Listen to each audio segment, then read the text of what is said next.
Anyway, did you ever stop and ask yourself, why is it that some people are more successful than others? Why is it that some people make more money, live longer, have better relationships, while the great mass of men, as Thoreau said, live lives of quiet desperation? When I was 15, I set out on a lifelong journey to find the answer to that question. Why are some people more successful than others? You see, when I was growing up, my family never seemed to have enough money. My parents grew up during the Depression, and I heard the same things over and over again throughout my childhood. We can't afford it. We can't afford it. We can't afford it. I don't know if you heard that when you were growing up. It seemed to be the national anthem. I was not a great student. I passed out of high school when I was 18. I say passed out because, rather than graduated, because that's what happened. I passed out in the half of the class that made the top half possible. The person in front of me, and there's a lot of people out here in the same half. The person in front of me on the stage and the person in back of me received diplomas, and I got a leaving certificate. When you open it up, it says, goodbye. And that's what they meant, goodbye, don't ever come back. Anyway, since then I've traveled and worked in more than 80 countries on 6 continents. I've sailed on all the great oceans. I've been around the world 2 or 3 times. I became fluent in French, German, and Spanish, as well as learning to get along in several other languages. When you need to eat, you learn. Anyway, I started off as poor as I could be, searching for the secrets of success.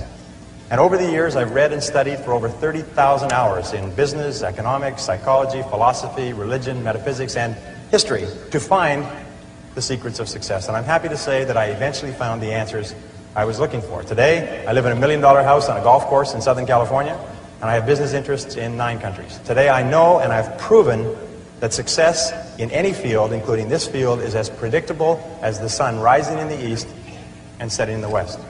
And my purpose in speaking with you today is to share with you some of the most important things I've ever learned. However, as Aristotle once said, you can't teach a person something that they don't already know. You're already high achievers and great successes in your careers. You're already the cream of your profession. So many of you already know what we're going to talk about, and the rest of you will recognize these principles as soon as you hear them. About 5 years ago, I met a wise and wealthy man who had spent his entire life studying success. And he'd reached a clear conclusion concerning the reason for success in life and especially in business. He's dead now, but I'll never forget what he told me, because I immediately recognized that he put the finger on my reason for success and yours, as we'll talk about in a minute. He said the key to success was to set a goal and then to stay with it until you achieve success in at least one important thing. He said that your subconscious mind will then accept that success experience and store it as a pattern, like a template. And then from then on, your subconscious will drive you and direct you and guide you to repeat the pattern of success in other things that you attempt. Another way of saying it is that nothing succeeds like success. Psychologists have demonstrated that achievement brings you a natural high. Once you've experienced your first great success, then not only are you unconsciously programmed to repeat it, but nothing else will ever give you the same wonderful sense of satisfaction. And all high achievers know that. Anyway, I learned the truth of this idea many years ago when I first started traveling. I spent 8 years traveling around the world. And in many ways, a trip or a journey is a metaphor for life. My first big trip was that, and much, much more. It had such an enormous impact on me that I've never really gotten over it. My whole life has been different as a result of what I call the Sahara crossing. Let me tell you about it. When I was 18, 3 friends and I decided we'd go off and see the world. We were well out of high school, and we were laboring in sawmills on the West Coast. This is in 1963, and a lot of our friends were heading for Europe to travel around with backpacks. So we decided to do something different. Nobody else was going to Africa, so we decided we'd go to Africa. Of course, it never occurred to us to ask why it was that no one else was going to Africa. And that was our first mistake. After working and saving for a year, the 4 of us piled into an old 1946 Chevy and drove out of Vancouver, bound for Montreal via Toronto. Actually, we just passed a couple of blocks from here on our way on that trip. It was late at night when we left. It was pouring rain. We were all 20 years old, and we were off to see the world. Anyway, I learned later that almost every great venture begins with an act of faith, like driving into the dark, into the unknown. In a way, nature protects us by shielding us from knowledge of the difficulties and obstacles that lie ahead. Because if we really knew all the problems we would face, the setbacks, the suffering, the temporary failure, and the disappointments, many of us would hesitate about ever even starting out at all. And our plan was to drive across country to Montreal, get jobs on ships to work our way across the Atlantic, and then head south across Europe to Africa. Pretty basic plan. However, as it happened in Montreal, one of the guys decided to give up and go home, and so he left us. Well, that left 3. The other 2, after one day, I still remember that, after one day of looking for work on the waterfront, decided to quit. decided to quit trying and to spend their limited savings to pay their way across the Atlantic rather than to work their way. I tried to talk them out of it. I told them that quitting is a habit. If you quit the first time you run into difficulties, you'll always quit when the going gets rough. You will, in effect, establish a pattern for failure rather than a pattern for success. But their minds were made up, so we split our savings and they took passage on a ship to England. I worked on a construction site in Montreal, hauling heavy things for the entire winter, and then I got a job on a Norwegian freighter out of Halifax in late February and arrived in England in mid-April. As I had predicted, my friends had quit and stayed in England working at odd jobs. However, we soon made up, good buddies again, and once more we headed for Africa. At this time, all we had was an 8.5 by 11-inch page about this size that had Europe and Africa all on the same map, on the same page. And it seemed to be a very simple thing to go from London, which was up here, to Johannesburg, which was down here. And it's just one page. And I mean, we sort of drew a straight line, and we thought, you know, well, oh yes, there was a little orange part right across, sort of a band right through the middle there called the Sahara Desert. Well, we thought, well, we'd just whip over that and get down to the green part on the map. There's no problem. I'm without a word of a lie, this is true. We didn't stop to think that the total distance was about 8,000 miles. See, we were big picture people. We didn't let ourselves get bogged down with details. We were young and we hadn't learned that it's the details that get you every single time. So we took a train down to London. There we bought bicycles. See, we never heard of anyone riding from London to Johannesburg on bicycles, so we decided that we would do it first and become famous. That was another mistake. We soon learned that when you ride bicycles across France in the springtime, you find that the hills are all uphill and the wind is always in your face. So likewise, I found that when you embark on any new venture, you often find the same thing. Everything seems to go wrong, usually at the worst possible time and in the worst possible and most expensive way, like starting a new business or a new career. Anyway, after 2 weeks of grinding along on bicycles, uphill the whole way, which seems like a geographical impossibility, but it's true, we said, the heck with this. We loaded the bikes on a train and we rode across France and Spain to Gibraltar. There we sold the bicycles and bought a Land Rover with our last dollar. We had definitely learned why no one had ever crossed Africa on bicycles. It was darn near impossible to cross France on bicycles. Europe on bicycles. Anyway, so now we had a little problem. We were out of money. We'd exhausted our meager finances buying the Land Rover, and we didn't have enough money for fuel and equipment. So we all sat down. We considered ourselves great writers at that time. We all sat down and wrote letters to everybody that we knew, pleading for money, telling them how desperate our situation was. Sitting here looking across the Straits of Gibraltar to Africa. All we needed was just a little bit of money to get us over there. Anyway, eventually we got a little bit of money here and a little bit of money there, and then we got one big score. I'll never forget this. An uncle of Jeff's that he'd only seen once in his life sent us 100 pounds. 100 pounds at that time was $300, worth more than $1,000 today. And we were ecstatic. We were saved. So this is another lesson. Nobody ever makes it on their own. One of the great lessons of life. We all need help from others to get over the rough spots on the journey of life.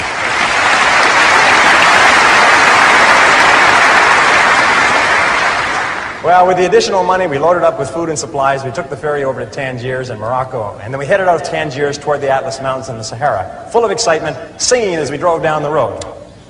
20 miles out, the radiator blew up. The Land Rover had never been driven on the open road. It had spent its whole working life tooling around the narrow streets of Gibraltar, and once on the open road, it began to fall apart. The radiator was just the beginning. Over the next 10 days, the steering rods bent and threw the front wheels out of alignment, so the tires blew one by one. We had trouble with the carburetor and the ignition system. We were so poorly equipped, if you can believe it, we didn't even have a jack or a lug wrench. When we got a flat tire, and we got lots of flat tires, we had to sit by the side of the road patiently, sometimes for hours, until somebody came along with the proper tools to help us change the tire. But we pressed on anyway. As we drove deeper into Morocco and over the Atlas Mountains and onto the Sahara Escarpment, we entered into a world that had changed very little in 1,000 years. There were long, long stretches of barren country roads and an occasional oasis surrounded by primitive farms, which was irrigated from wells and underground rivers. And that began an experience that I still remember quite clearly, and I think you'll be able to relate to this. By this time, I was speaking French fairly well. We could converse with the natives in the occasional small towns that we passed through. And in one town, early in our slow, halting trek across Morocco, someone asked us where we were headed. And we told them that we were going across the Sahara and into Africa. And he said, "Oh no," he said, "you can't do that." He said, "You'll die in the desert."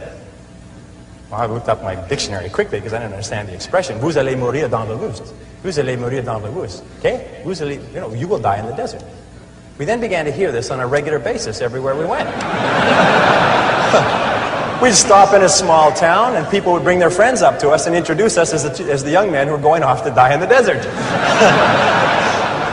Well, they seemed quite cheerful about it, but after a while, we found it kind of irritating. I mean, and by the way, these were not your average Arabs. These were Bedouin and Tuareg. These were desert people, members of tribes that lived in the Sahara for 1,000 years. I mean, they were in a position to know what they were talking about. And I learned a valuable lesson from this. I learned then, and for the rest of your life, whenever you try to do something out of the ordinary, people will line up to tell you that you can't do it, why you can't do it, that you'll lose your time, you'll lose your money, that you will, in effect, die in the desert. Even people who should know better will try to discourage you. To achieve anything greater worthwhile, you must train yourself to rise above these people, ignoring them and pressing on towards your goal regardless.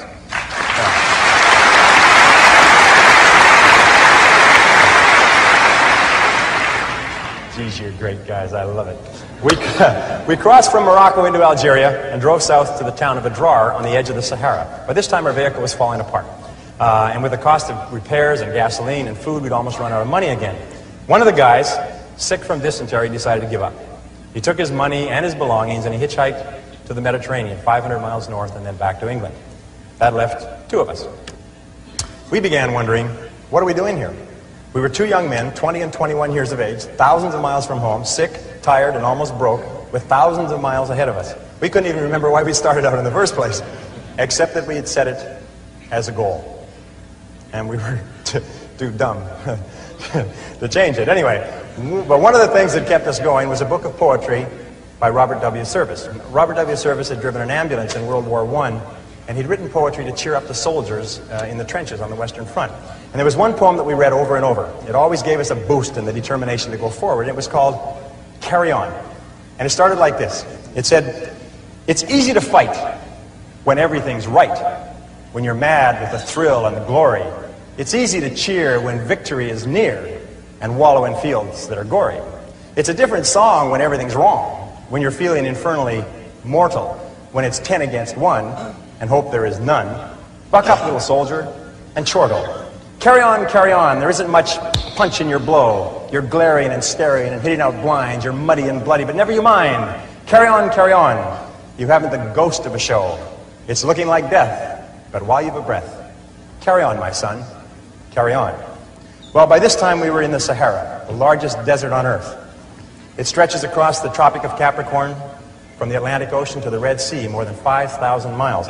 And the part that we faced, dead ahead, was the Tenerife, the emptiest single stretch of the Sahara. 500 miles of nothing, not a fly, not a blade of grass, as flat as a tabletop. 500 miles. The enormity of what we had embarked on finally began to sink in.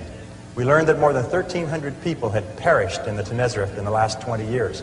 42 vehicles had broken down in the desert, and many of their drivers were never seen again alive. By this time, Jeff and I were once more out of money. All our tires were scraped bald and they needed to be replaced. We needed additional tanks so we could carry enough gas and water for the crossing. We needed tools to do repairs. We needed a jack and lug wrench so we could change tires. Obvious. For 3 weeks we stayed in Adrar. Jeff hitchhiked north to Algiers to wire for more money, more creative writing, while I sold all our supplies except for a bare minimum.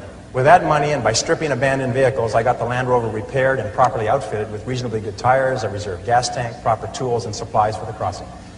It's amazing how enterprising you become when your survival is at stake. By the way, this story took place 24 years ago today.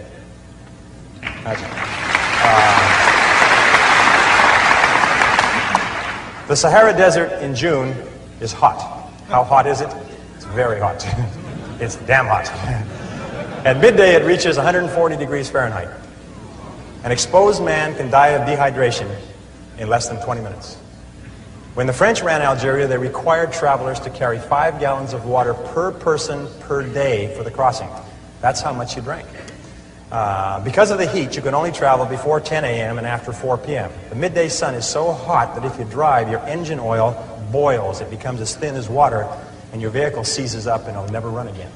6 weeks after crossing from Gibraltar, we were ready. Jeff came back with some money from his parents, and the vehicle was in perfect condition for the crossing. We realized that if anything did go wrong and we couldn't fix it, we would most certainly die in the desert. 3 days before the big push, the actual crossing, we met 5 Germans in a Volkswagen bus who were waiting for a truck convoy that would cross in a few days. They were going to play it safe and cross with the convoy, safety in numbers. We told them we were going convoy or no convoy, and they decided to cross with us. The Algerian government stamps your passport out of Algeria 500 miles north of the border. From there on, you're on your own, and they couldn't care less what happens to you. As far as they're concerned, you don't exist anymore. So we set out, and I remember this clearly, we set out at sunset on a Thursday following La Piste, which is a French word for track, a very accurate word, track, that led straight south across the desert. We drove through the night. As we drove through the night, about 50 miles out, our troubles began. The Germans' vehicle sunk in and started to get bogged down in the fine sand that had blown over the track. And it also began to break down mechanically. It started getting sand in the carburetor and everything, and it began to delay us hour by hour. We had to get across the 500 miles in 2 days, or we'd be out of water. So we pressed on as fast as we could. But over and over, the German vehicle got stuck, and we had to stop and drag it out with our four-wheel drive Land Rover, losing time and using precious fuel.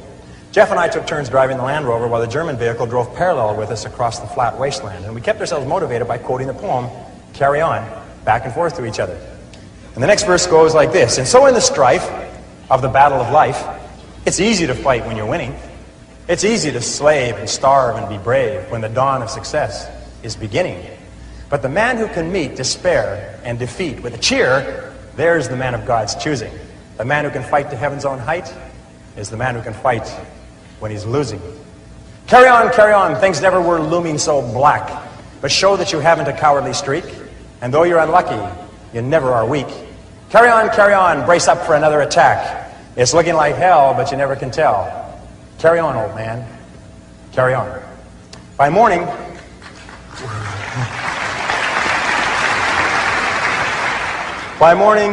we had only made 150 miles, and we were all exhausted and a bit tense. There was an abandoned army fort in the middle of the desert, and we had hoped to shelter there from the midday sun in one of the empty buildings, and now it was too late. The sun had begun its implacable climb up the eastern sky. Still, we hurried on. So fortunately, you couldn't get lost crossing the Sahara in the daytime. The track across the desert is marked by black 55-gallon oil drums located every 5 kilometers, which is exactly the curve of the Earth's surface. You can always, as you drive, you can always see 2 oil barrels, the one you just passed and the one you're heading for. So all you have to do to cross the biggest desert on Earth is to take it 1 oil barrel at a time.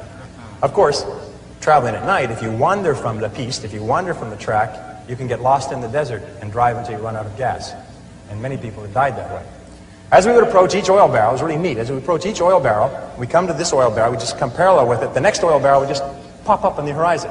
And as we would pass this oil barrel, the one behind us would fall off the horizon, as though it had been shot in a shooting gallery. Really neat. So in the years since then, I found that you can achieve almost any goal you set for yourself if you simply take it 1 oil barrel, 1 step at a time.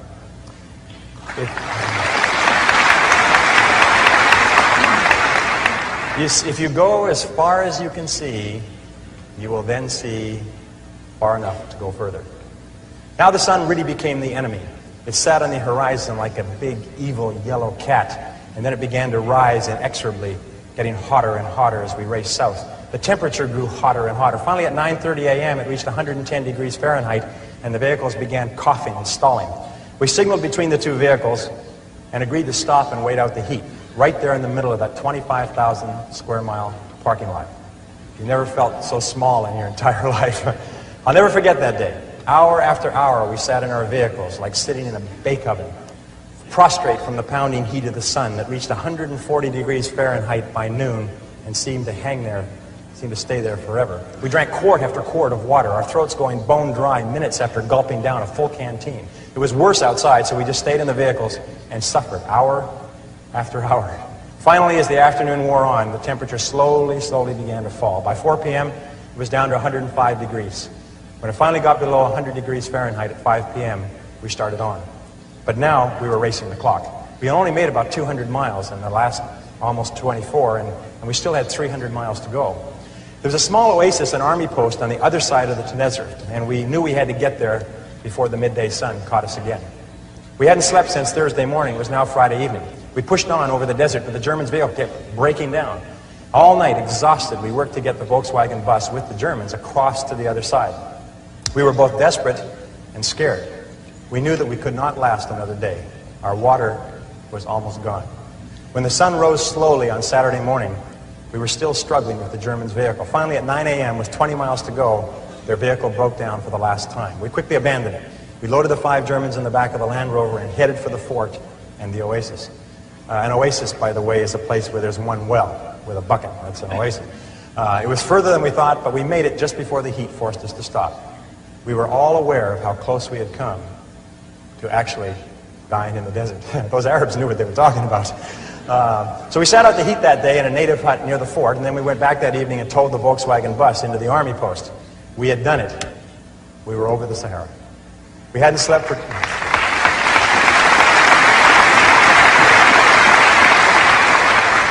We hadn't slept for 2.5 days, but we had made it. Now, I won't go into the details of what happened on the rest of our trip across Africa, except to say that we did finally get to Johannesburg 2 or 3 months later.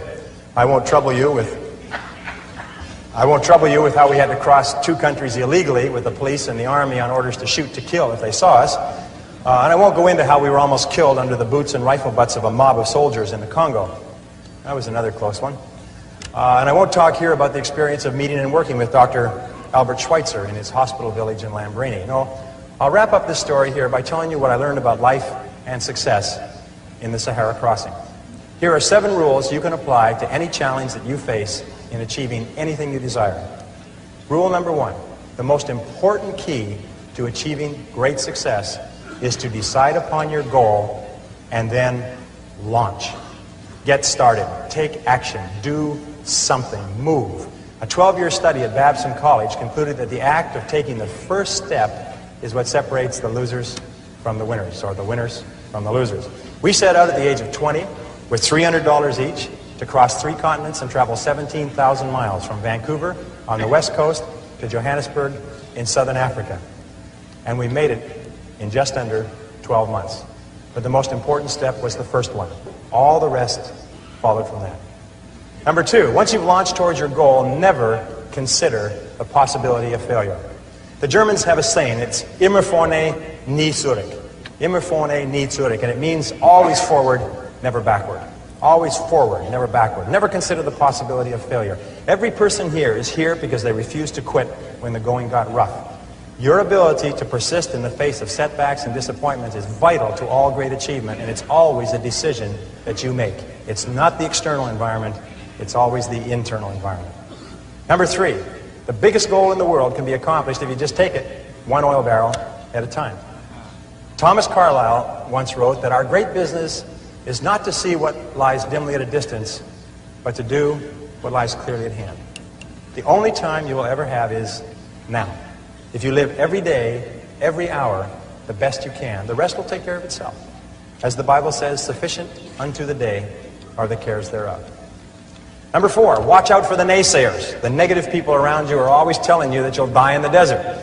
Get around positive people. Get around winners like people in this room. Fly with the eagles and refuse to listen to objections and reasons why you can't succeed. Someone once said that if every possible objection must first be overcome, nothing will ever get done. And truer words were never spoken. Number 5, welcome obstacles and difficulties as valuable and inevitable steps on the ladder of success. Remember that difficulties come not to obstruct, but to instruct. Difficulties come not to obstruct, but to instruct. Our trip to Africa was one problem after another. We ran out of money over and over. We strained every muscle of our bodies trying to ride bicycles across France and Spain. Our Land Rover broke down again and again. We suffered from dysentery and heat stroke and exhaustion. But when it was time, we were ready for the Sahara crossing. In retrospect, we saw clearly that without the lessons that we had learned from our mistakes, we would have surely died in the desert. And when you look back on any achievement, you will find that it was preceded by many difficulties and many lessons. They are the price that you pay for your success, and no success is possible without them. Number 6, be clear about your goal, but be flexible about the process of achieving it. Be willing to change, to try something new. Keep your mind open and fluid and flexible. Be willing to accept feedback from your environment and correct your course. This is a key quality of peak performers. They're not rigid, they're flexible. Remember, it's not what you have, but what you do with what you have that separates winners from losers. It's not what happens to you, but how you respond to what happens to you that counts. In the final analysis, your response to the adversity of life is the real measure of who you are and what you're made of. The Greek philosopher Epictetus once said that circumstances do not make the man or woman, they merely reveal him to himself. When you find out who you really are when you face adversity. And remember, number 7, the last rule is, nobody does it alone. At every step on our journey across Africa, people helped us with advice and with food and with assistance and with money, but especially with warmth and with kindness and with generosity. When life is over, it will be the people that we lived and laughed and loved with that we remember more than anything else. So don't be afraid to ask for help from others. It's a mark of strength and courage and character. And don't be reluctant to give of yourself to others generously. It's the mark of caring and compassion and personal greatness. The reason the Sahara story was so relevant for me was that because after the Sahara, I never felt that there was anything I couldn't do. I felt programmed for success for life, although it took me many years to understand it. And the reason why this story may be of interest to you is because I believe that everyone has a Sahara to cross. Perhaps more than one. Many of you are crossing your own Saharas right now. Everyone eventually goes through periods of great difficulty, their own private hells, their dark nights of the soul. But it is by facing whatever life gives us with courage and determination that we grow more surely toward the stars. Let me leave you with the last verse of Carry On. There are some who drift out in the deserts of doubt, and some who in negativity wallow. There are others I know who in piety go because of a heaven to follow. But to labor with zest and to give of your best for the sweetness and joy of the giving, to help folks along with a hand and a song, why there's the real sunshine of living. Carry on, fight the good fight and true. There's big work to do. Believe in your mission, greet life with a cheer. There's big work to do, and that's why you're here. Carry on, let the world be the better for you. So at last when you die, let this be your cry. Carry on, my soul, carry on. Ladies and gentlemen,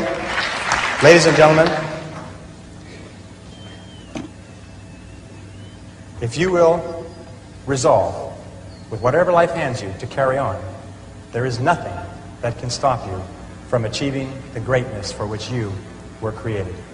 Thank you. Here.